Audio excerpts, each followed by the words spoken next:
Olá, tudo bem com vocês? Hoje iniciamos o novo quadro Ensino de Jesus, que juntos possamos aprender a respeito de Deus.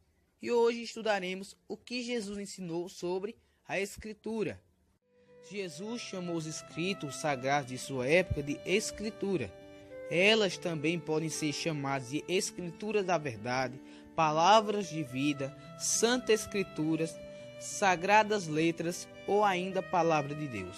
Popularmente é conhecido como Bíblia Sagrada, escrita em um período de aproximadamente 1500 anos por cerca de 40 escritores, que viveram em épocas e circunstâncias diferentes. É a fonte de verdade, o manual de Deus para nós. Hoje aprenderemos mais sobre o livro sagrado. Jesus nos fala que através do estudo deste livro encontramos a vida eterna, pois ela mesma nos fala e nos leva a Jesus. É muito importante estudá-la, pois do fim da história deste mundo, todo ser humano receberá ou a vida eterna ou a morte eterna. Deus nos deixou um manual, um guia prático, a Bíblia Sagrada. Nela encontramos todas as orientações necessárias para tomar posse da vida eterna. A Bíblia, ela é um livro diferente, porque nem tudo é fácil de entender. Jesus falou com os líderes de sua época: errais não conhecendo as Escrituras? Não devemos ter um estudo parcial deste livro, pois fazendo isso poderá levá-lo a erros. Mas Jesus era um profundo conhecedor das Escrituras. Desde sua infância tinha afinidade com os ensinos sagrados. Com 12 anos de idade, já discutia no templo com os doutores da lei. Quando tentado por Satanás no deserto, demonstrou seu conhecimento da palavra ao responder: está escrito. Muitas vezes caímos em tentações por não conhecer a palavra de Deus e nem o seu poder.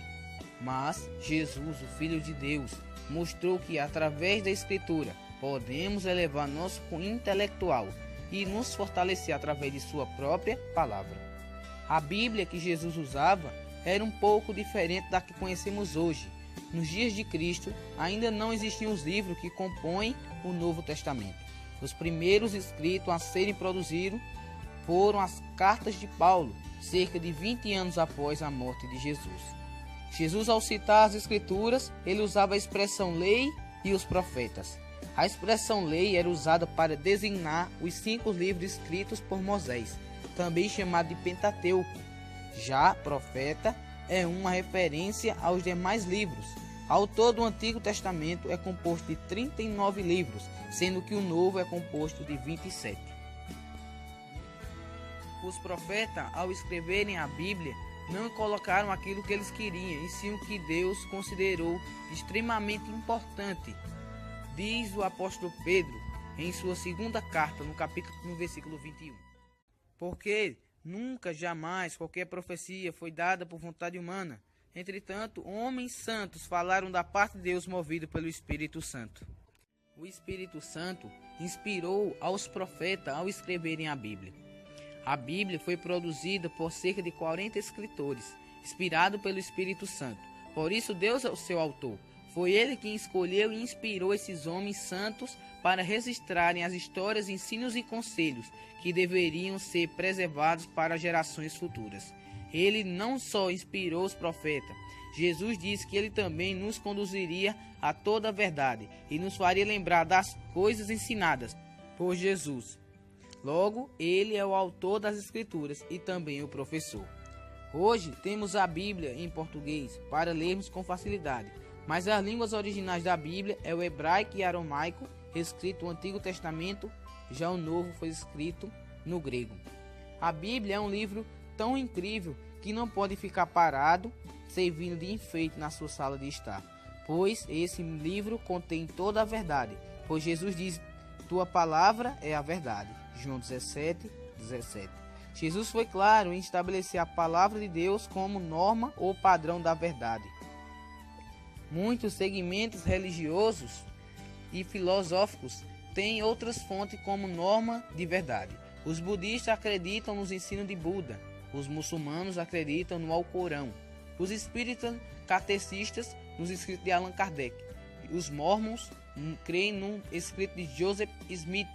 No entanto, o cristianismo, para ser autêntico, deve lançar a mão somente da Bíblia, como única autoridade e norma de fé e prática. A Bíblia nos corrige e nos transforma. Pela leitura, nosso caráter transformado e mudado. O salmista Davi comparou a palavra de Deus a uma lâmpada. A luz da palavra de Deus afasta a escuridão do mal e do pecado. Hoje temos porções de Bíblia, mas muitas vezes não lemos, deixamos ela na sala de estar ou em qualquer outro canto, porém não lemos. E Jesus, sabendo disso, usou muitas parábolas para nos ensinar grandes verdades de como as pessoas recebem a sua palavra. A parábola do semeador nos mostra como acontece. Mateus 13, 1 ao 8, e diz: Naquele mesmo dia, saindo Jesus de casa, assentou-se à beira-mar. E grandes multidões se reuniram perto dele, de modo que entrou num barco e se assentou, e todas as multidões estavam em pé na praia. De muitas coisas ele falou por parábolas e dizia: Eis que um semeador saiu a semear. E ao semear, uma parte caiu à beira do caminho, e vindo as aves a comeram. Outra parte caiu em solo rochoso, onde a terra era pouca, e logo nasceu, visto não ser profunda a terra. Saindo, porém, o sol a queimou, porque não tinha raiz, secou-se. Outra caiu entre os espinhos, e os espinhos cresceram e o sufocaram. Outra, enfim, caiu em boa terra, e deu o seu fruto, a 100, a 60 e a 30 por um.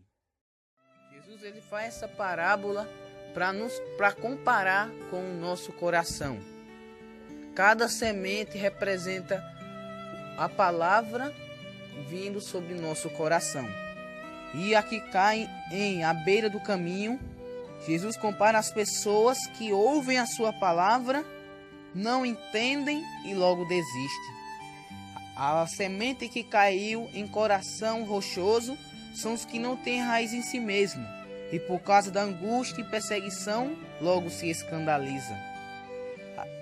A que caiu entre os espinhos, de um coração espinhoso, são aqueles que têm o cuidado com a vida, prazer os sufocam, fazendo a palavra ser infrutífera na sua vida. E finalmente, a que caiu em boa terra, em bom coração, é os que ouvem, compreendem e praticam a sua palavra. A palavra de Deus é eterna, pois o seu autor também. A Bíblia, em sua totalidade, Antigo e Novo Testamento, é inspirado por Deus e útil para os filhos de Deus em todas as épocas. Jesus promete que todos que guardarem a sua palavra no coração serão bem-aventurados, ou seja, bem felizes. E você, tem lido e estudado a sua palavra? Deus quer te contar grandes coisas. Ouça, qual é a terra do teu coração? Qual é o solo? Será que é um espinho? Será que é um coração à beira do caminho? Mas Jesus, Ele quer transformar o teu coração em um bom coração. E esse foi o primeiro ensino de Jesus. Se inscreva no canal. Deus te abençoe.